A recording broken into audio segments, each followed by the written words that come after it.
Everyone and welcome back to my channel Bharadwaj classes. My name is Arpita और मैं फिर से एक नई वीडियो के साथ हाजिर हूँ। अकाउंटेंसी क्लास 12th के हम चैप्टर्स पढ़ रहे थे, जिसमें आज इस नई वीडियो का टॉपिक है चैप्टर 2 अकाउंटिंग फॉर पार्टनरशिप।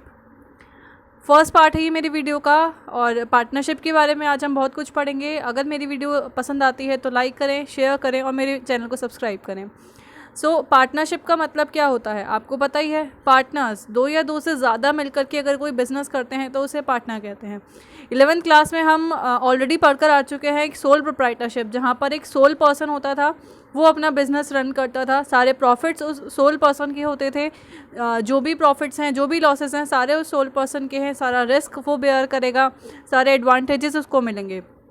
एक सोल पर्सन, एक सोल प्रोप्राइटर कैपिटल भी खुद के लगाता था, सोल उसका ओनर होता था। लेकिन उस बिज़नेस के साथ साथ जैसे जैसे हमने पढ़ा, हमें कुछ एडवांटेजेस भी दिखे, कुछ डिसएडवांटेजेस भी दिखे। एक पर्सन को सिर्फ उसी लेवल तक नहीं रहना है, अपना बिज़नेस एक्सपेंड करने के लिए उसको और ज़्यादा कैपिटल चाहिए, और ज़्यादा उसको हेल्पिंग हैंड्स चाहिए, ठीक है। जिसको देखते हुए एक नया टॉपिक, एक नई चीज़ इंट्रोड्यूस की गई पार्टनरशिप, कि एक अकेला पर्सन कितना बिजनेस एक्सपेंड कर पाएगा। इसलिए उसके बिजनेस एक्सपेंशन के लिए, उसके प्रॉफिट मैक्सिमाइजेशन के लिए, उसका रिस्क शेयर करने के लिए एक नया बिजनेस स्टार्ट करना है, दैट इज़ कॉल्ड पार्टनरशिप। एक पर्सन को जब बिजनेस एक्सपेंड करना होता है, उसको ज़्यादा कैपिटल चाहिए, तो वो एक पार्टनरशिप सेटअप कर देता है, ठीक है। इस केस में पर्सन ऑप्ट करता है पार्टनरशिप जब उसको अपना फर्म, अपना बिजनेस बढ़ाना होता है, क्योंकि वो अकेला है, वो कैपिटल इतनी ज़्यादा नहीं ला सकता, इसलिए एक से ज़्यादा पर्सन चाहिए। और जहाँ पर भी एक से ज़्यादा पर्सन मिलकर के बिज़नेस करते हैं, उसी बिज़नेस को हम पार्टनरशिप बोलते हैं, जहाँ पर पार्टनर्स काम करते हैं साथ में। पार्टनरशिप के नीचे कुछ पॉइंट्स दिए हुए हैं। कोलैबोरेशन, जब एक से ज़्यादा हेल्पिंग हैंड्स मिल जाते हैं तो कोलैबोरेशन होती है। परफॉर्मेंस अपग्रेड होती जाती है पार्टनरशिप के केस में। प्लान्स बनने शुरू हो जाते हैं, उस प्लान्स पे इम्प्लीमेंट शुरू हो जाता है, जिससे प्रॉफिट मैक्सिमाइजेशन होता है। एक टीम वर्क शुरू हो जाता है, जहाँ पर भी एक से ज़्यादा लोग हो जाएंगे वहाँ पर टीम बन जाती है। उसी के साथ साथ आपको बहुत सारे सक्सेस मिलनी शुरू हो जाती है। विन विन का केस हो जाता है, जहाँ पर भी एक से ज़्यादा हेल्पिंग हैंड्स हो जाते हैं। आपको पता ही है कि जो चांसेस हैं ग्रोथ करने के या बढ़ने के, वो बढ़ जाते हैं। इसी के साथ साथ हमने पार्टनरशिप को आगे कंटिन्यू करेंगे। हम इंट्रोडक्शन पढ़ेंगे। इसका इंट्रोडक्शन पढ़ते टाइम हमें सबसे पहले चैप्टर में देख लेते हैं क्या क्या हम टॉपिक्स कवर करेंगे। इसमें टॉपिक्स आएंगे, बेसिक कॉन्सेप्ट्स आएंगे related to partnership, provisions, partnership act 1932 के अंदर क्या क्या प्रोविजंस बनाए गए हैं पार्टनरशिप को रन करने के। Profit and loss appropriation account पढ़ेंगे। इंटरेस्ट कैसे कैलकुलेट होगा, लोन पर, कैपिटल पर, ड्राइंग्स पर, कुछ एडजस्टमेंट्स भी होंगी। और अकाउंट, फाइनल अकाउंट्स हम प्रिपेयर करेंगे पार्टनरशिप फर्म के। पहले इंट्रोडक्शन इसका पढ़ लेते हैं। जब दो या दो से ज़्यादा पर्सन अपने हाथ मिला लेते हैं, जब दो या दो से ज़्यादा पर्सन एक साथ किसी काम को करने लगते हैं, तब हमें पता है कि पार्टनरशिप क्रिएट हो जाती है। एक बिज़नेस सेटअप करने के लिए दो से ज़्यादा पर्सन जब आ जाएंगे तो वो पार्टनरशिप हो जाएगी, जहाँ पर वो अपने प्रॉफिट्स एंड लॉसेस मिल करके शेयर करेंगे। They are said to be in a partnership. Section 4 of the Indian partnership act होता है 1932, जो कि हमें पार्टनरशिप के बारे में बताता है, उसकी डेफिनेशन देता है। The relation between persons who have agree to share the profits of a business, जो बिजनेस के प्रॉफिट्स शेयर करने के साथ साथ आपके लॉसेस भी शेयर करे, which is carried on by all और any of them acting for all. इसी को हम आगे भी पढ़ेंगे, इस लाइन को, the business carried on by all और any of them acting for all. इसको मैं और पूरा एलॉबरेट करके बताऊंगी। Person who have entered into the partnership with one another, persons जब एक साथ एक पार्टनरशिप में एंटर हो जाते हैं, इंडिविजुअली वो पार्टनर्स कहलाते हैं और कलेक्टिवली वो एक फर्म मानी जाती है।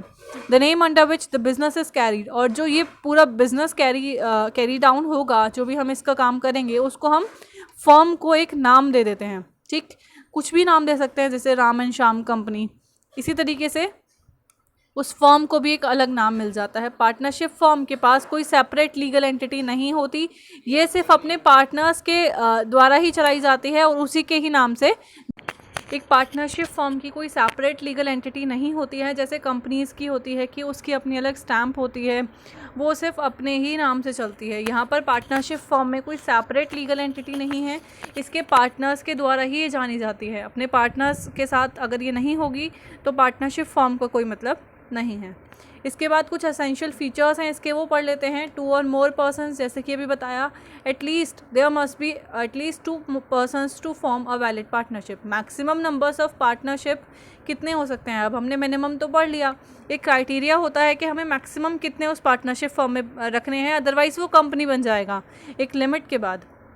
मैक्सिमम नंबर्स पार्टनर्स जो हैं वो कंपनीज़ एक्ट 2013 ने हमें बताए हैं 100, चाहे वो बिज़नेस हो, बैंकिंग हो या नॉन बैंकिंग हो, सभी के लिए 100 बताया है। लेकिन 2013 कंपनीज़ एक्ट से पहले हमारे पास कंपनीज़ एक्ट 1956 था, जहां पर उन्होंने बताया कि पार्टनरशिप के केस में 10 और बिज़नेस बैंकिंग केस में 20 से ज़्यादा नहीं होने चाहिए, एंड अदर बिजनेस रिस्पेक्टिवली। इसके बाद अकॉर्डिंग एक रूल था, rule 2010 of companies miscellaneous rules 2014 आया, जिसमें कहा गया कि पार्टनरशिप के केस में 50 से ज़्यादा नहीं होंगे।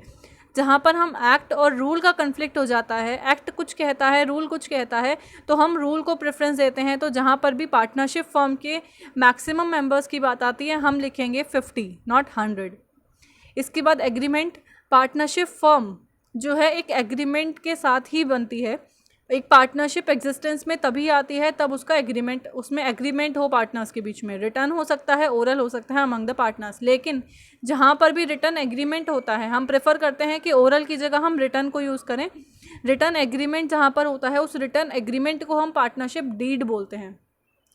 Existence of business and profit motive, एक पार्टनरशिप जो है वो सिर्फ बिजनेस कैरी करने के लिए और प्रॉफिट्स अर्न करने के लिए ही बनाई जाती है। पार्टनरशिप का मतलब ही यही है कि 2 या 2 से ज़्यादा पर्सन्स इकट्ठा हुए हैं एक बिज़नेस को करने के लिए, जहां पर वो प्रॉफिट मेकिंग करेंगे और उस प्रॉफिट्स को सब में शेयर करेंगे। एक joint ownership of sum property by itself can not be called a partnership. एक जॉइंट अगर ओनरशिप हमने कर ली है कि भाई ओनरशिप हमने एक जॉइंटली कर ली है किसी भी चीज़ की, तो वो पार्टनरशिप नहीं कहलाएगी।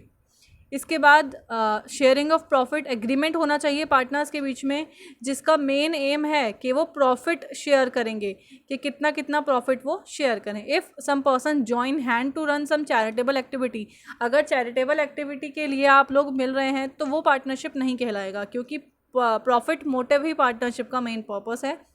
चैरिटेबल आ जाता है तो वो नॉट फॉर प्रॉफिट ऑर्गेनाइजेशन बन जाएगा, जो हमने पहले वीडियोज़ में कवर कर लिया है। Further, if a partner is deprived of his rights to share the profit of the business, he cannot be called as partner. अगर वो चाहता है अगर पार्टनर कहता है कि उसको प्रॉफिट नहीं चाहिए बिजनेस से, तो वो पार्टनर नहीं कहलाएगा। पार्टनर वही जो प्रॉफिट्स और लॉसेस को शेयर करे। Business carried on by all और any of them acting for all, यही वो इम्पॉर्टेंट लाइन है जो पार्टनरशिप एक्ट के द्वारा हमें दी गई थी। इट इज़ नॉट नेसेसरी कि सारे पार्टनर्स जो हैं वो पार्टिसिपेट करें डेली एक्टिविटीज़ में। पार्टनरशिप का मतलब, जैसे 10 पार्टनर्स के साथ हमने एक पार्टनरशिप फर्म खोली है, उसमें से 5 लोग एक्टिवली काम करते हैं और 5 लोग सिर्फ अपनी कैपिटल लगाए हुए हैं, और वो कहते हैं जैसे प्रॉफिट आएगा आप हमें दे दीजिएगा, लेकिन हम एक्टिवली कोई काम नहीं करेंगे। तो 2 तरीके के पार्टनर्स होते हैं, एक होते हैं एक्टिव पार्टनर्स, एक होते हैं डॉर्मेंट पार्टनर्स। एक्टिव पार्टनर्स वो पार्टनर्स होते हैं जो एक्टिवली डेली फर्म में काम करते हैं, day to day work activities को देखते हैं। लेकिन डॉर्मेंट पार्टनर्स कौन होते हैं? जो सिर्फ अपनी कैपिटल लगाकर छोड़ देते हैं, प्रॉफिट होगा तो आप हमें दे दीजिएगा। A partnership business can be carried on by all और acting any of them acting for all. कोई भी पार्टनर हो सकते हैं जो कि कैरी कर रहे हैं सारा काम, ठीक है, और दूसरों के लिए भी काम कर रहे हैं on the behalf of other partners. In actual partnership is based on the mutual agency relationship के रूल के साथ चलती है। A partner is both agent और प्रिंसिपल, दोनों की तरह काम करता है, क्योंकि he binds other partners by his work, क्योंकि वो दूसरे पार्टनर्स को अपने काम से बांध देता है कि जो वो काम कर रहा है वो सबके लिए है, ठीक। And in the same manner he is also bound by the acts of the others partners. अगर एक पर्सन ने, for example Ram, Shyam, Mohan 3 partners हैं, राम ने अगर कोई बिजनेस डील फाइनल कर दी है पार्टनरशिप फर्म के नाम से, तो वो डील जो है वो श्याम और मोहन दोनों पर भी एप्लीकेबल होगी, और अगर मोहन ने कर दी है तो वो राम और श्याम के साथ भी चलेगी। तो वही है कि एक पार्टनर अगर कोई भी काम कर देता है तो वो दूसरे लोगों के लिए बाइंड हो जाता है, और कोई दूसरा काम कर देगा तो वो भी सबके लिए बाइंड अप हो जाएगा। रिलेशनशिप क्या होता है प्रिंसिपल एंड एजेंट का, हर एक पर्सन प्रिंसिपल भी होता है और एजेंट भी होता है।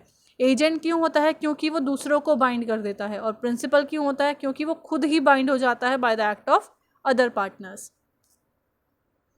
इसके बाद एक क्वेश्चन दिया हुआ है, इस क्वेश्चन को पढ़ लेते हैं। इसी फीचर्स के बेस पर दिया हुआ है। A B and C are the partners in a firm, they do not have a partnership deed.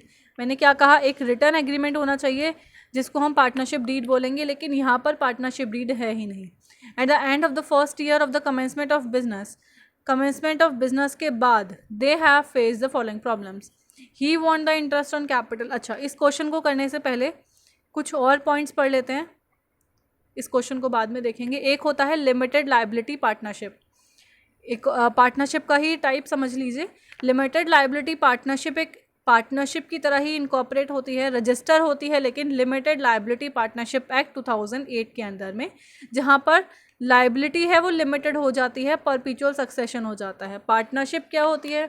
जहाँ हम पार्टनरशिप की बात करते हैं वहाँ पर सारे पार्टनर्स अपनी पर्सनल प्रॉपर्टी भी उनकी इन्वॉल्व होती है, उनकी लिमिटेड लायबिलिटी नहीं रह जाती पार्टनर्स की। ठीक, पार्टनरशिप में अगर कोई लॉसेस होते हैं तो वो सारे अपनी पर्सनल प्रॉपर्टी से भी बेयर करेंगे। ठीक, लेकिन लिमिटेड लायबिलिटी पार्टनरशिप का मतलब ही यही है कि कोई पर्सन पार्टनरशिप तो करना चाहता है, लेकिन वो नहीं चाहता कि उसकी पर्सनल एसेट्स भी उस पार्टनरशिप में इन्वॉल्व हो जाएं, उस फर्म में इन्वॉल्व हो जाएं।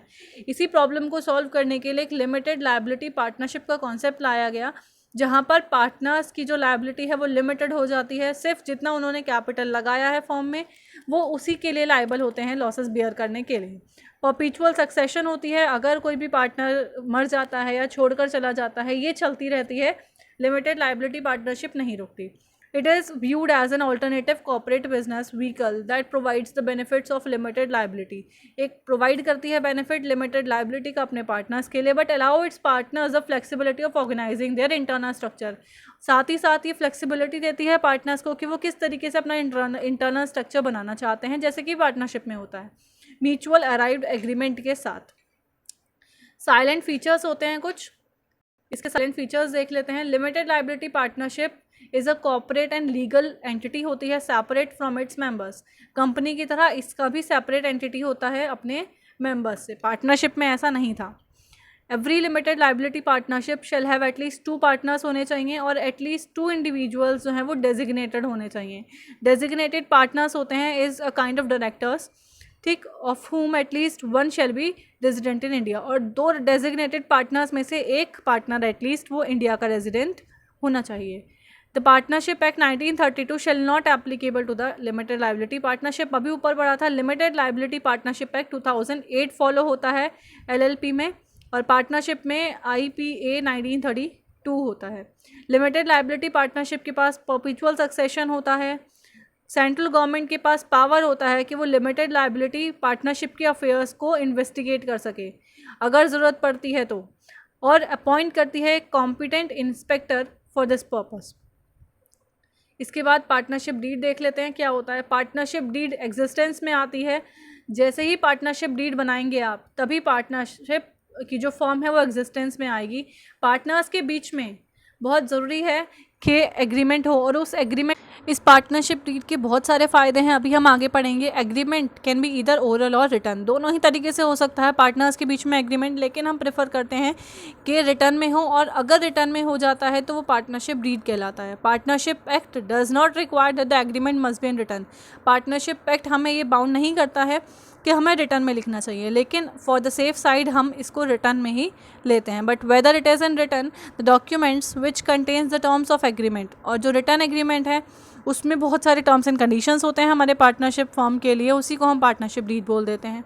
It generally contains the detail about all the aspects, इसमें सारी डिटेल्स होती हैं पार्टनरशिप के रिस्पेक्ट में, पार्टनर्स के बीच में क्या क्या टर्म्स एंड कंडीशंस हैं वो इसमें कैरी होती हैं। जैसे ऑब्जेक्टिव ऑफ बिजनेस, क्या बिजनेस का ऑब्जेक्टिव है, क्यों हमने खोली है, कंट्रीब्यूशन कौन कितना करेगा कैपिटल, वो सब होता है, और बहुत सारी चीज़ें होती हैं।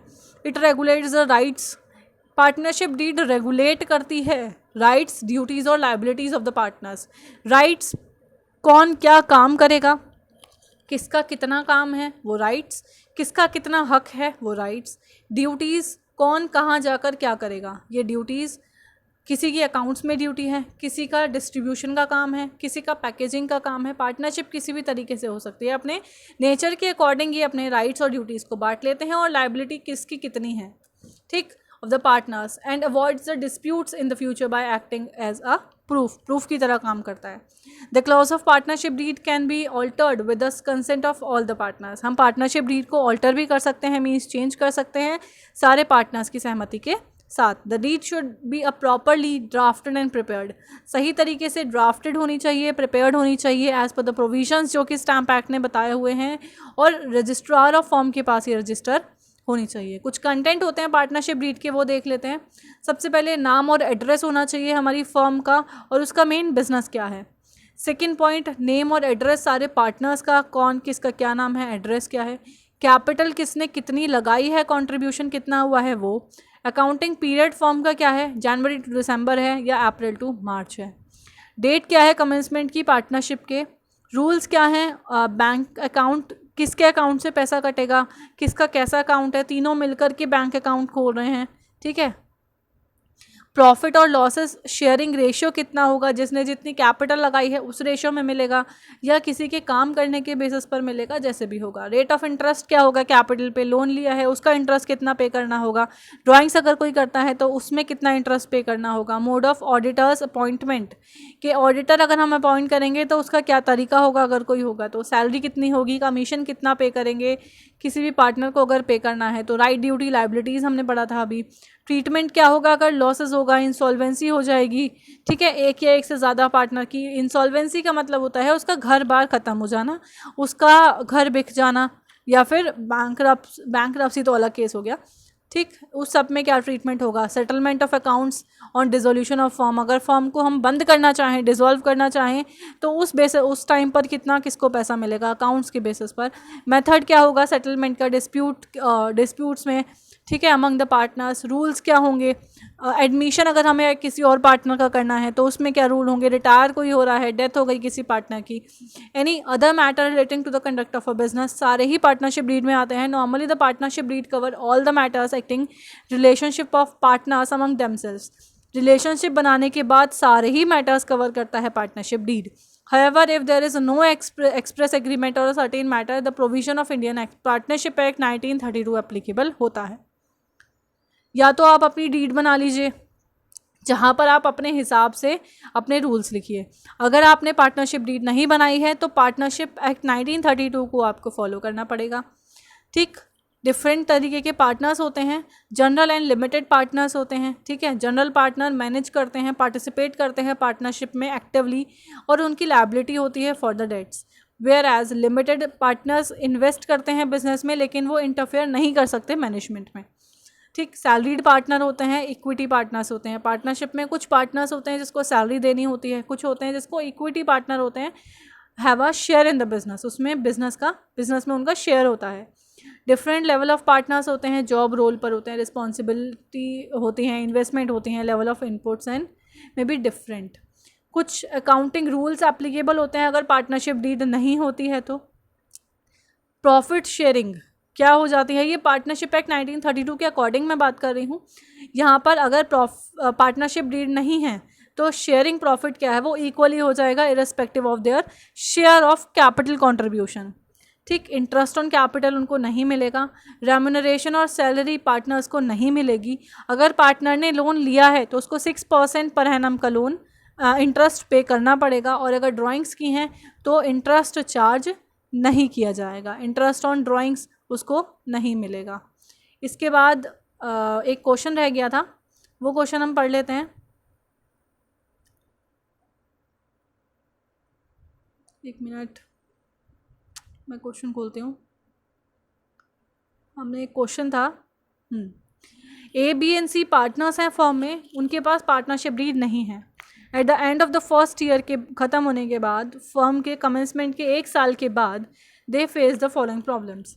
ए चाहता है, wants the interest on capital should be allowed to the partners, but B और सी कह रहे हैं कि नहीं मिलना चाहिए। B wants that the partner should be allowed to draw a salary, but A and C does not agree, लेकिन वो नहीं चाहते। C want that the loan given by him जो उसने लोन दिया है to the firm should bear interest 10% per annum, but A and B does not agree. A and B having contributed the large amount of capital desire that the profit should be derived in the ratio of their capital contribution, but C does not agree.